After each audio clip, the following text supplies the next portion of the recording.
నమస్కారం SDV news కి స్వాగతం. ముందుగా ఈనాటి ముఖ్య అంశాలు. తొలి అడుగులోనే సంచలన నిర్ణయం తీసుకున్న మంగళగిరి ఎమ్మెల్యే నారా లోకేష్.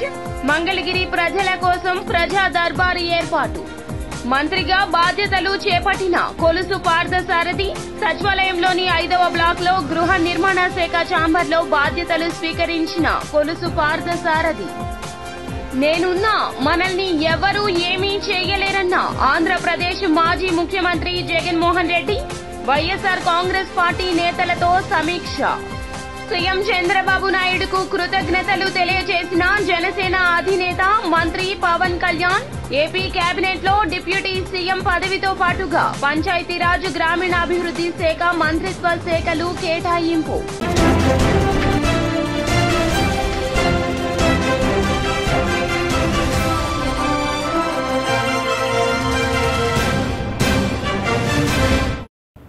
ఇక డీటెయిల్స్ చూస్తే మంగళగిరి ప్రజల కోసం యువనేత లోకేష్ శాసన సభ్యులుగా గెలిచిన తరువాత ఒక సరికొత్త ఒరవడికి శ్రీకారం చుట్టారు. తొలి అడుగులోనే యువనేత సంచలన నిర్ణయం తీసుకున్నారు. ఉండవల్లి నివాసంలో ప్రజలను కలుసుకున్నారు. గత 5 ఏళ్లుగా ప్రతిపక్షంలో ఉన్న సేవా కార్యక్రమాలతో మంగళగిరి ప్రజల మనసు గెలిచిన యువనేత నారా లోకేష్ ఇటీవల ఎన్నికల్లో రికార్డు స్థాయి మెజారిటీతో ఘన విజయం సాధించాక శాసన సభ్యుడిగా సరికొత్త ఒరవడికి శ్రీకారం చుట్టారు. ఎన్నికల ప్రచారంలో మంగళగిరి ప్రజల కోసం తమ ఇంటి ద్వారాలు తెరిచే ఉంటాయని చెప్పిన లోకేష్ నియోజకవర్గ ప్రజలు ఎదుర్కొంటున్న సమస్యలను నేరుగా తెలుసుకునేందుకు ప్రజా దర్బార్ను ఏర్పాటు చేశారు.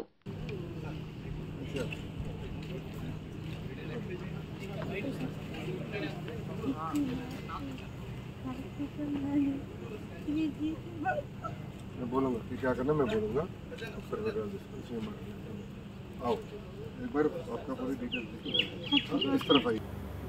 రాష్ట్ర గృహ నిర్మాణ సమాచార పౌర సంబంధాల శాఖ మంత్రిగా కొలుసు పార్థసారథి ప్రమాణ స్వీకారం చేశారు.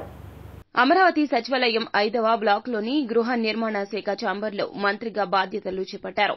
ఆయన సతీ సమేతంగా రాష్ట్ర సచివాలయానికి వచ్చి పండితుల వేద మంత్రోచ్చరణల నడుమ కుర్చీలో ఆసీనులై బాధ్యతలు తీసుకున్నారు.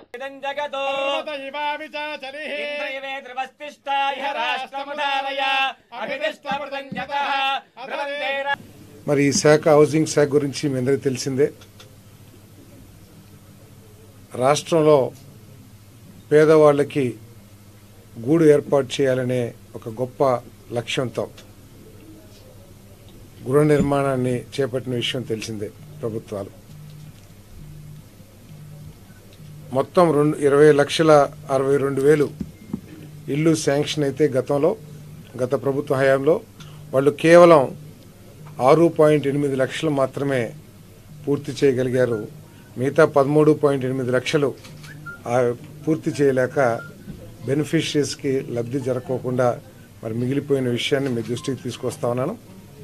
మరి తప్పుకోకుండా వీటన్నిటినీ కూడా చంద్రబాబు నాయుడు గారి నాయకత్వంలోని ప్రభుత్వం వీటన్నిటిని కూడా పూర్తి చేయడానికి చిత్తశుద్ధితో కృషి చేసి దానికి కావాల్సిన నిధుల్ని కేంద్ర ప్రభుత్వం నుంచి కానివ్వండి, స్టేట్ ప్రభుత్వం నుంచి కానివ్వండి సమకూర్చుకుని బెనిఫిషరీస్కి లబ్ధి చేకూరేట్టు తగు చర్యలు తీసుకుంటామని చెప్పేసి మనం చేస్తామన్నా నేను.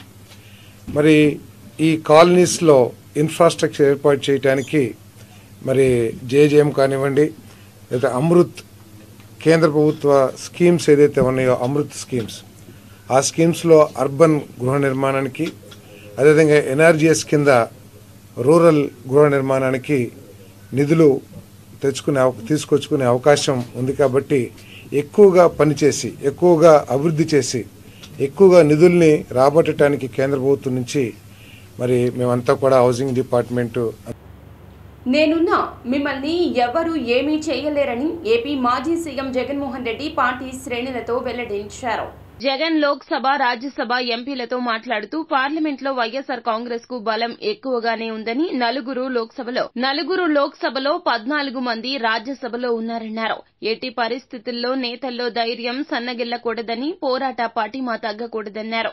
తన వయసు చిన్నదే అయినప్పటికీ సత్తువ మాత్రం ఎక్కువే ఉందని, అన్ని రకాల పోరాటాలు చేసే శక్తి ఉందన్నారు. నేనున్నా మనల్ని ఎవరూ ఏమీ చెయ్యలేరు అని చెప్పారు. అందరికీ కూడా తెలిసిందే. గత చరిత్రలో ఎప్పుడూ జరగని విధంగా ఏకంగా 99% వాగ్దానాలు అమలు చేశాం. ఎప్పుడు జరగలేదు ఆంధ్ర రాష్ట్ర చరిత్రలో కానీ దేశ చరిత్రలో కానీ. ఈ మాదిరిగా మేనిఫెస్టో అన్నది ఒక పవిత్ర గ్రంథంగా భావించి, అదొక బైబిల్ గాను, అదొక ఖురాన్ గాను, అదొక భగవద్గీత గాను భావిస్తూ టిక్కు పెట్టమని చెప్పి ప్రతి ఇంటికి పంపించి, టిక్కు పెట్టమని చెప్పి ప్రతి అడుగుతూ, ఆ ప్రతి అక్క చెల్లెమ్మల ఆశీస్సులు తీసుకుంటూ, ఆ ఇంట్లో ఉన్న అవ్వాతాతల దీవెనలు తీసుకుంటూ, ఏ రోజు కూడా ఈ మాదిరిగా బటన్లు నొక్కడం, ఏకంగా 2,70,000 కోట్ల రూపాయలు ఎటువంటి వివక్ష లేకుండా, ఎటువంటి లంచాలు లేకుండా, ఏ నెలలో ఏమిస్తామో అని ముందే చెప్పి క్యాలెండర్ ప్రకటించి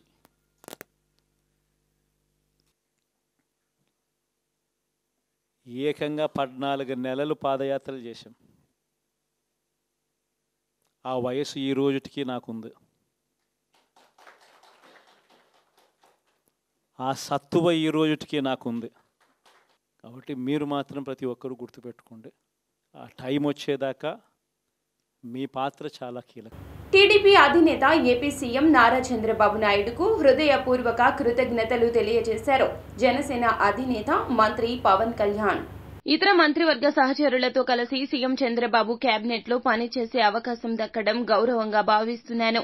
ఎన్డీఏ అగ్ర నాయకత్వం మార్గదర్శనంలో మా మంత్రివర్గ సమిష్టి కృషితో సమాజంలోని అన్ని వర్గాలకు పురోగతి, సంక్షేమంతో కూడిన సమగ్ర అభివృద్ధి అందించడానికి పాటుపడతామని వెల్లడించారు. గతంలో సీఎంఓ వద్ద ఆత్మహత్యాయత్నం చేసిన ఆరుద్ర అనే మహిళను ఏపీ సీఎం చంద్రబాబు నాయుడు కలిశారు. కాకినాడ జిల్లా రాయుడుపాలెంకు చెందిన ఆరుద్ర అనే మహిళ గురించి తెలిసింది. కదల్లేని స్థితిలో వీల్ చైర్కే పరిమితమైన తన కుమార్తె కోసం ఆరుద్ర పడిన తపన రాష్ట్ర ప్రజలందరినీ కలచివేసింది. తన కుమార్తెకు వైద్యం కోసం ఇల్లు అమ్ముకుంటుంటే పోలీసులు అడ్డుపడి వేధిస్తున్నారంటూ గత ప్రభుత్వ హయాంలో ఆరుద్ర సీఎం జగన్ కార్యాలయానికి వచ్చారు. పోలీసులపై చర్యలు తీసుకోవాలన్నారు. తనకు అక్కడ న్యాయం జరగలేదంటూ చెయ్యి కోసుకుని ఆత్మహత్యకు యత్నించారు. ఇప్పుడు ప్రభుత్వం మారింది. టీడీపీ అధినేత చంద్రబాబు సీఎంగా కూటమి రాష్ట్రంలో అధికారం చేపట్టింది. ఈ నేపథ్యంలో ఆరుద్ర తన కుమార్తె సాయి లక్ష్మీ చంద్ర సహా అమరావతికి వచ్చారు. తనను కలవడానికి ఆరుద్ర ప్రయత్నించింది అని తెలుసుకున్న చంద్రబాబు ఆమెను సచివాలయానికి పిలిపించి మాట్లాడారు.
ఇంద్రకీలాద్రిపై కొలువైన కనకదుర్గమ్మ వారిని దర్శించుకునేందుకు భక్తులు పోటెత్తారు. దీంతో వేకువజాము నుంచే భక్తులు క్యూలైన్లో బారులు తీరారు. జగన్మాత దర్శనానికి వీఐపీలు కూడా దాదాపుగా గంట సమయం పట్టింది దర్శనానికి. సర్వదర్శనం చేసుకునే భక్తులు 2 గంటల పాటు క్యూలైన్లలో వేచి ఉండాల్సిన పరిస్థితి నెలకొంది. సుమారు 40,000 మంది భక్తులు దర్శించుకున్నారు. అన్ని ఏర్పాట్లను ఆలయ ఈవో రామారావు పర్యవేక్షించారు.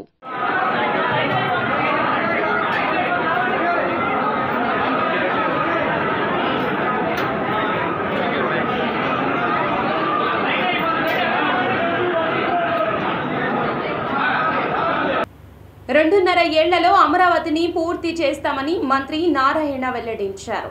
ఆ నివేదిక రావడానికి 2-3 నెలల సమయం పడుతుందన్నారు. మరో 10 రోజుల్లో పనుల ప్రారంభంపై స్పష్టత వస్తుందన్నారు. అమరావతి నిర్మాణాన్ని 2.5 ఏళ్లలో పూర్తయ్యేలా చూస్తామన్నారు. భూములిచ్చిన రైతులకు తప్పకుండా న్యాయం చేస్తామంటూ హామీ ఇచ్చారు. పోలీస్ శాఖను క్రింద స్థాయి నుంచి ప్రక్షాళన చేస్తామని ఏపీ హోంమంత్రి వంగలపూడి అనిత వెల్లడించారు. పోలీస్ శాఖను క్రింద స్థాయి నుంచి ప్రక్షాళన చేస్తామంటూ హెచ్చరించారు. గతంలో పోలీసులు తనపై అట్రాసిటీ కేసులు పెట్టారంటూ ఆరోపించారు. లేని దిశ చట్టాన్ని గత ప్రభుత్వంలో చూపించారంటూ మండిపడ్డారు. పోలీసులు చట్ట ప్రకారం పని చేయాలన్నారు. చాలా మంది ఉన్నతాధికారులు జగన్ కు వైసీపీకి అనుకూలంగా వ్యవహరించారన్నారు. చంద్రబాబు గారు మొదటి సంతకం సామాజిక మోసంపై చేశారని వైసీపీ నేత పోతిన మహేష్ దుయ్యబట్టారు. ఉప ముఖ్యమంత్రి పదవుల్లో బీసీ, ఎస్సీ, ఎస్టీ, ముస్లింలకు అన్యాయం చేశారు. చంద్రబాబు 2014 నుండి 19 వరకు ఇద్దరిని ఉప ముఖ్యమంత్రులుగా చేశారు. 2024లో జగన్మోహన్ రెడ్డికి మించి మీరు సామాజిక న్యాయం చెయ్యాలి కదా, కానీ బీసీ, ఎస్సీ, ఎస్టీ, ముస్లింలకు ఎందుకు మొండి చేయి చూపించారంటూ ప్రశ్నించారు. చంద్రబాబు నాయుడు గారి కూటమి ప్రభుత్వం అధికారంలోకి రావంగానే సామాజిక న్యాయం ఎక్కడా అని నేను సూటిగా ప్రశ్నిస్తా ఉన్నా. మీ మొదటి సంతకమే సామాజిక మోసంపై చేశారు. సామాజిక మోసంపై చేశారు. బీసీ, ఎస్సీ, ఎస్టీ, ముస్లింలని అగౌరవపరిచారు. మీరు 2019లో ఉప ముఖ్యమంత్రి పదవుల్ని మీరిద్దరికి కేటాయించారు.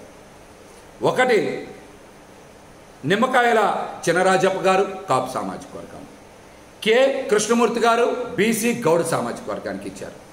మీ తర్వాత జగన్మోహన్ రెడ్డి గారు సామాజిక న్యాయం పాటిస్తూ మీకన్నా మిన్నగా మీరిద్దరికిస్తే జగన్మోహన్ రెడ్డి గారు 10 మందికి ఉప ముఖ్యమంత్రి పదవులు ఇచ్చారు.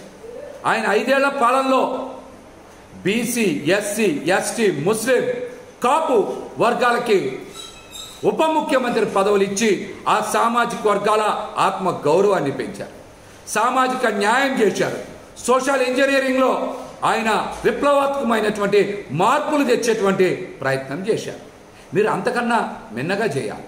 కానీ బీసీ, ఎస్సీ, ఎస్టీ, ముస్లిం వర్గాలకి ఉప ముఖ్యమంత్రి పదవులు ఇవ్వకుండా కేవలం పవన్ కళ్యాణ్ గారికి మాత్రమే ఉప ముఖ్యమంత్రి పదవి ఇచ్చి బీసీలని, ఎస్సీలని, ఎస్టీలని, ముస్లింలని మీరు అవమానించిన మాట వాస్తవం. ఈ వర్గాలకి కేబినెట్ కూర్పులో ఉప ముఖ్యమంత్రి పదవులు ఎందుకు ఇలా? గతంలో మీరు ఒక బీసీకి, ఒక కాపు సామాజిక వర్గానికి చెందిన వారికి ఉప ముఖ్యమంత్రి పదవి ఇచ్చారు కదా. కలెక్టరేట్ పింగళి వెంకయ్య సమావేశ మందిరంలో సివిల్ ప్రిలిమినరీ పరీక్ష ఏర్పాట్లపై సమీక్ష సమావేశం నిర్వహించారు. ఈ సందర్భంగా కలెక్టర్ మాట్లాడుతూ విజయవాడలోని పరీక్షా కేంద్రాల్లో మొత్తంగా 11,112 మంది అభ్యర్థులు హాజరు కానున్నట్లు చెప్పారు.